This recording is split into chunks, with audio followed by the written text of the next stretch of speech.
Well, good morning and welcome to Entry Point. We are delighted that you are here this morning. Today we are focusing on something we are calling Evolving with Grace. Our speaker is Bettye Ellison, and she will be up here in just a few minutes. Following our service today, we'd like to invite you to join our planning meeting for our next fundraiser, which will be held in May. The meeting will be today.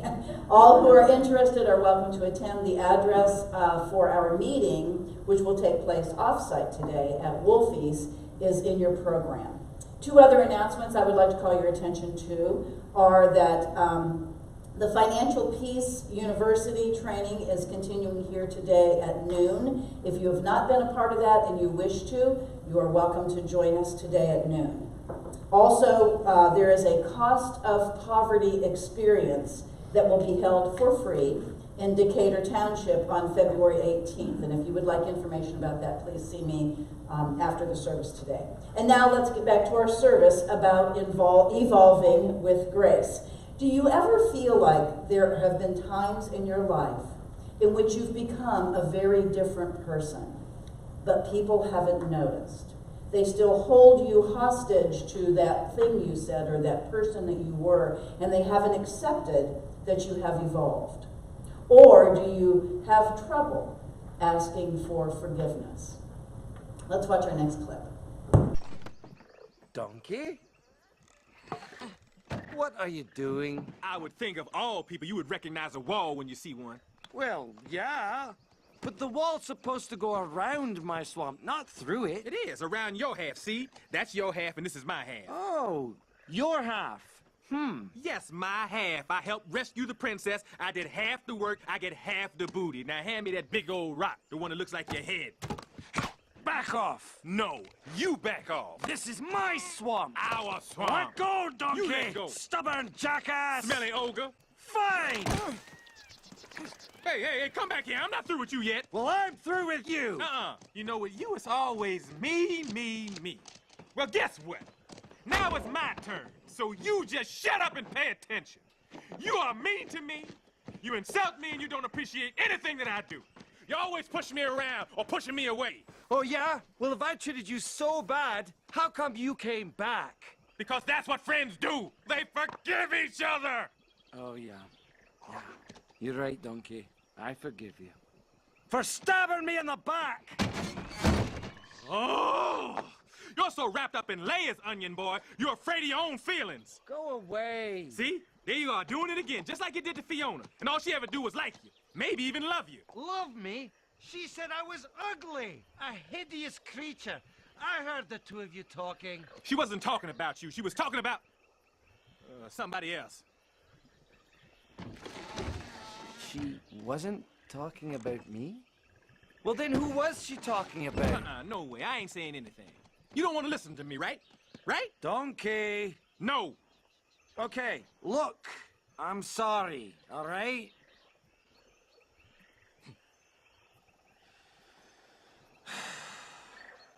I'm sorry. I guess I am just a big, stupid, ugly ogre. Can you forgive me? Hey, that's what friends are for, right? Right. Friends? Friends.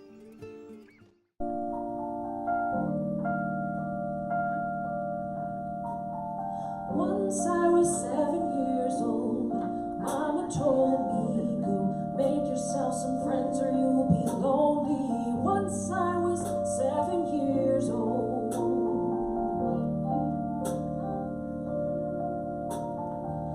It was a big, big world, but we thought we were bigger, pushing each other to the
pray with me?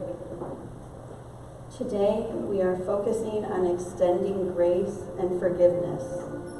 It truly is striking to hear of stories, especially where individuals choose this higher path in the face of great personal tragedy. I recently listened to a story about a woman who lost a teenage son to gun violence. She ended up befriending her son's killer, and they now basically have a mother-son relationship. That is extending grace. I pray that we all believe this type of ability is within us. I struggle to think I could even have this reaction in the face of such sorrow. We are more often faced with less intense situations, thankfully. Let us all be strengthened and inspired at the capacity of the human spirit. We can do more than we imagine. I pray that we extend ourselves grace for the poor choices and mistakes made in our own lives. This may help us also extend grace outward. Amen.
Ago, there was a lot of attention on the news and on social media about the nomination of Kevin Hart to host the 2019 Academy Awards.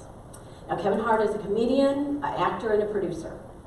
There was backlash over some comments that he made on social media that were particularly homophobic. This eventually prompted him to apologize and announce that he was not going to host the event. Now, I am by no means here to defend Mr. Hart or his words, but there was something that he said that was really interesting to me, and I've really been thinking about it a lot since then. In his initial response, a few hours before stepping down, in what some called a non-apology, he said this: "Guys, I'm almost 40 years old. If you don't believe that people can change, grow, evolve as they get older, I don't know what to tell you. If you want to hold people in a position where they always have to justify or explain the past, then do you. I'm the wrong guy, man. I'm in a great place, a great mature place, where all I do is spread positivity." Now, this thought of him evolving made me think of my own evolution, as well as my own ability to forgive. Now, I'm not an escaped fugitive, nor am I on the lam from the law. But I have to admit there's a few things that I did in my past that I'm not particularly proud of. I'm extremely glad that every move and everything I said was now recorded on video, Instagram, Twitter, Facebook. I too feel like I've evolved. I've learned from my mistakes, and I've been inspired to be a better person, by the words and actions of others, including many of you. But here's the thing, I'm still evolving. Don't get me wrong, racism, homophobia, discrimination of women, all types of discrimination are very, very wrong. And a big part of me believes that the people who are guilty of these actions need to be held accountable. But it's becoming the norm for us to put people on a pedestal and then knock them down based on something they said or did, sometimes recently, but sometimes several years ago. We're now dragging things up that happened when people were in their teens. I, for one, do not want to be held accountable to anything that happened in my teenage years. I'm really struggling with this. If a person is sorry and really has evolved, what is the statute of limitations on poor choices and stupid decisions? When are people worthy of our forgiveness? In her video blog series, Have a Little Faith, Nadia Bowles-Weber, my favorite foul-mouthed, tattooed, recovering addict Lutheran pastor, shares her thoughts on forgiveness. Let's take a look. I really believe that when someone else does us harm, we're connected to that mistreatment like a chain. Because forgiveness is nothing less than an act of fidelity to an evil combating campaign. So it's not an act of niceness. It's not being a doormat. It really, to me, is more badass than that. Maybe retaliation or holding on to anger about the harm done to me doesn't actually combat evil. Maybe it feeds it. Because in the end, if we're not careful, we can actually absorb the worst of our enemy and on some level, even start to become them.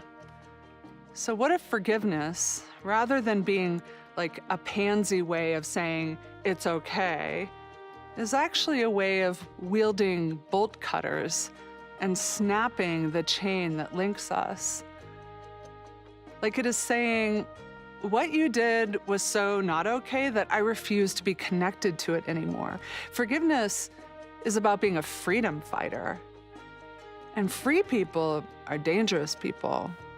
Free people aren't controlled by the past. Free people laugh more than others. Free people see beauty where others do not. Free people are not easily offended.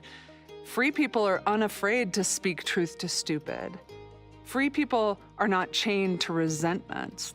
That's worth fighting for. I can really relate to her words. Retaliation or holding on to anger about the harm done to us doesn't actually combat evil. Maybe it feeds it. So how do we as individuals and as a society stop feeding the anger and learn forgiveness? And what about grace? And what's the difference between the two? You can imagine the amount of information in the Bible on both grace and forgiveness. In fact, the word forgiveness is mentioned in the NIV Bible 141 times in one form or another. The word grace is mentioned 131 times. This makes me think that it's something we should probably think about. Of everything I've read, the thought that resonated to me the most was not actually in the Bible, but in an online discussion of the Bible moderated by T.W. Peck, called Changing the Face of Christianity. It goes like this. Grace is forgiveness without consequences. For example, if a person says something untrue or negative about another person, the offender is forgiven, but may still be required to be accountable for their actions until trust is rebuilt. If grace is given, it is as if no offense at all happened, and trust is offered unconditionally. I don't know about you, but I think based on this definition, I'm going to have a lot of trouble giving grace to some of these offenders. Forgiveness, maybe, but in my head, I'm saying you better be sorry and never do it again. Can we as humans really evolve enough to be forgiven and beyond that to give and receive grace and to deserve grace? One person who might represent this type of evolution is George Wallace. In an article by Coleman McCarthy in the Washington Post on March 17, 1995, Wallace's evolution is summarized in these words. In the annals of religious and political conversions, few shiftings were as unlikely as George Wallace's. In Montgomery, Alabama last week, The once irrepressible governor, now 75, infirm, pain-racked, and in a wheelchair since his 1972 shooting, held hands with black Southerners and sang, "We shall overcome." Wallace had been known for his past hatred that made him both the symbol and enforcer of anti-black racism in the 1960s. 35 years later, he went to St. Jude's Church in Montgomery, Alabama, to be with some 200 others to mark the 30th anniversary of the Selma to Montgomery Civil Rights March. Though some doubted his sincerity, he publicly apologized and asked for forgiveness throughout the rest of his life. The Washington Post article went on to say that by word and act, Wallace comes close to being a living example of one of Martin Luther King's most enduring sermons. Delivered in Christmas 1957 at the Dexter Avenue Baptist Church, it was on forgiveness both as a theological virtue and as a practical way of life.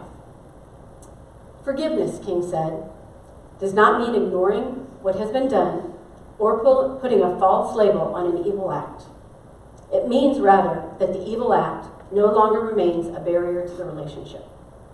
While abhorring segregation, we shall love the segregationists. This is the only way to create the beloved community. I love that. Another story of extraordinary forgiveness and grace is that given to Charles C. Roberts, who on October 2nd, 2006, walked into an Amish schoolhouse armed with 3 guns. There were 26 students in the schoolhouse. He allowed the 15 boys, a pregnant female student, 3 other adult females with infant children to leave safely, but he held the remaining 15 girls captive.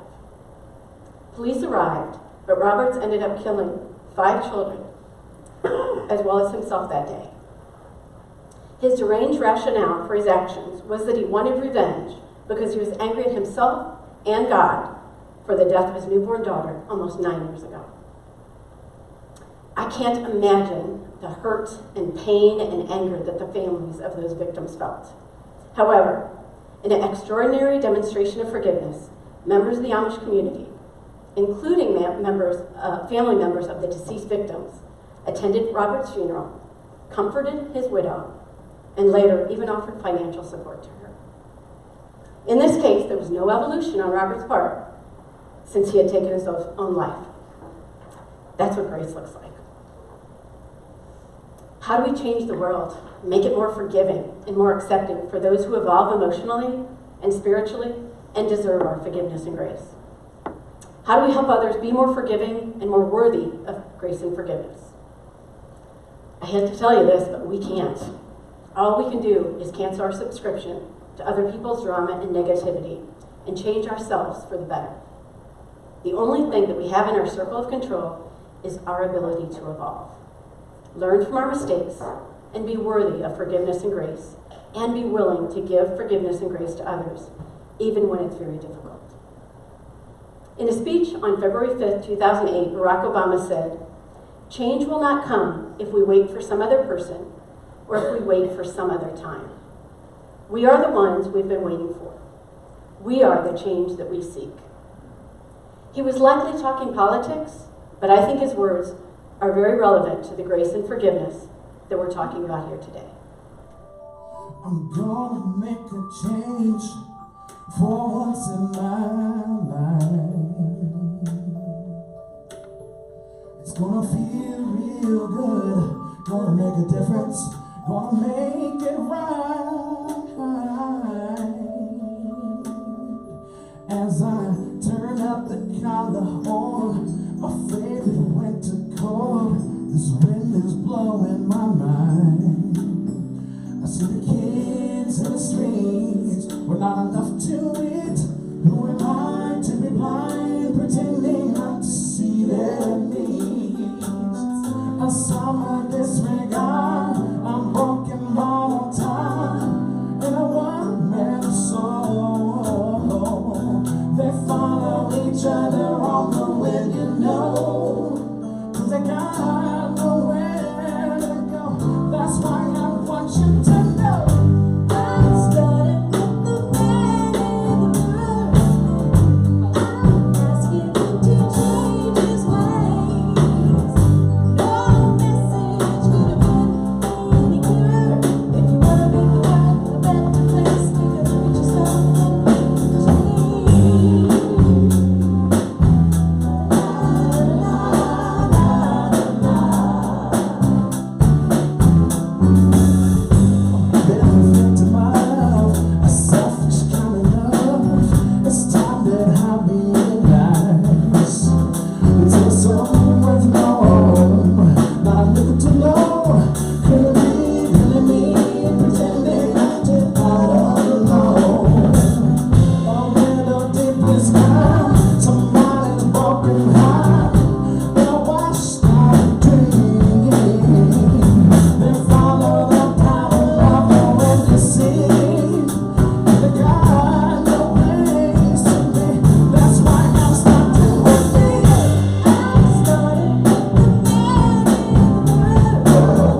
Any message on forgiveness and grace would not be complete without talking about Eva Kor.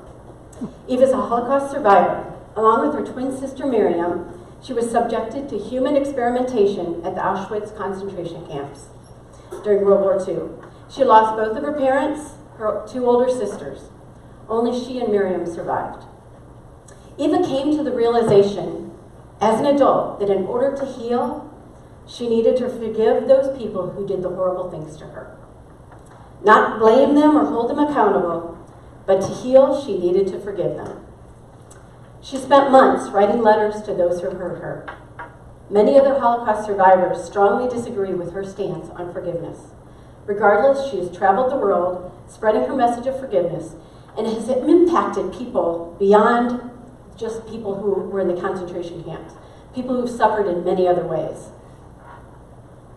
Eva's words are much more powerful than mine. Let's take a look at Eva Kor's example of grace and forgiveness.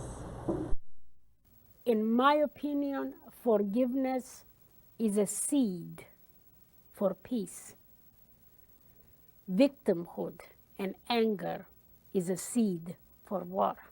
If we could teach every angry person what the anger can create, whatever is difficult for you, you are going to be able to overcome it. Do you want a hug? Yeah. And instead of being angry that they can turn their life around and become creative members of society, we would not need any more tanks or bombs.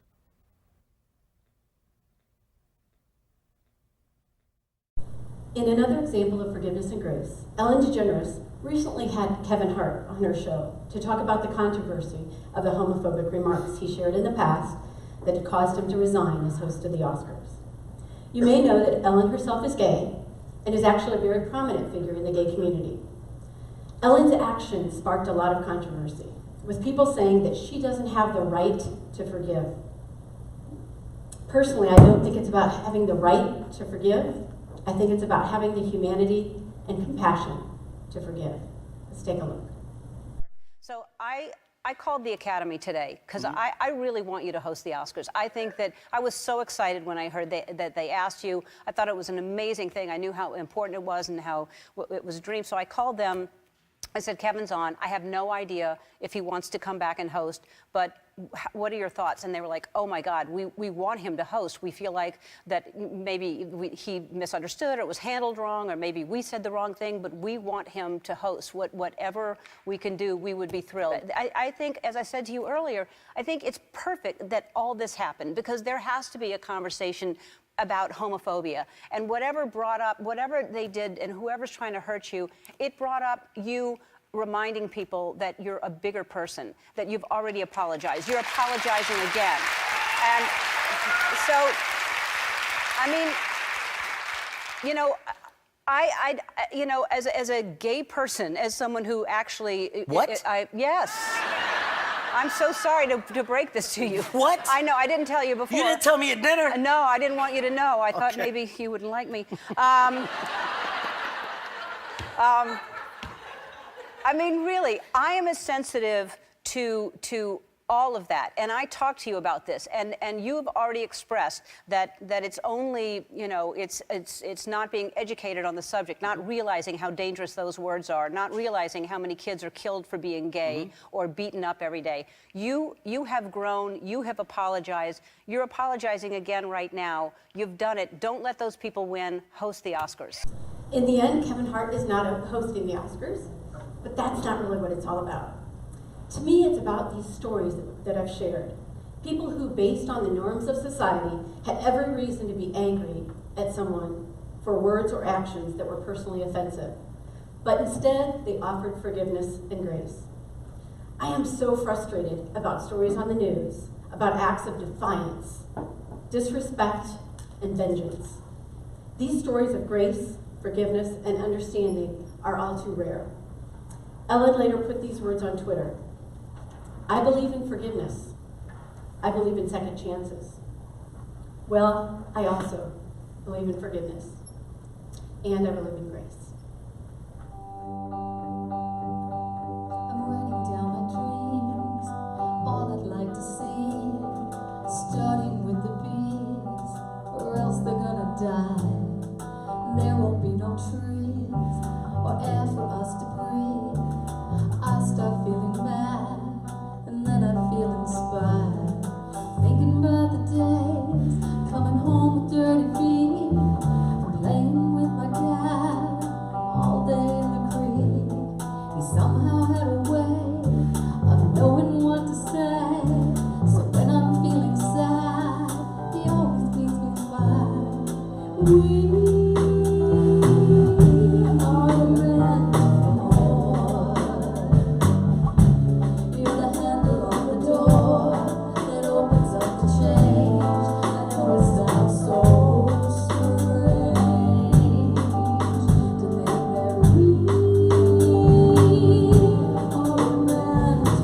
If Grace is True, Phil Gully, the local Quaker pastor, said, "I do not know where we will sit at the final banquet, but I suspect who will sit beside us. On our right will sit the person whom we have harmed the most.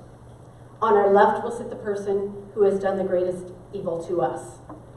We will be seated between grace received and grace required." Think about what that dinner conversation would be like. It will be hard, but I'm going to work to be more forgiving and deserving of forgiveness. I'm going to believe that people do evolve, and I'm going to consciously try to evolve myself. And I'm going to give grace and work to be deserving of it. I hope you'll join me. Have a great Sunday, and go in peace.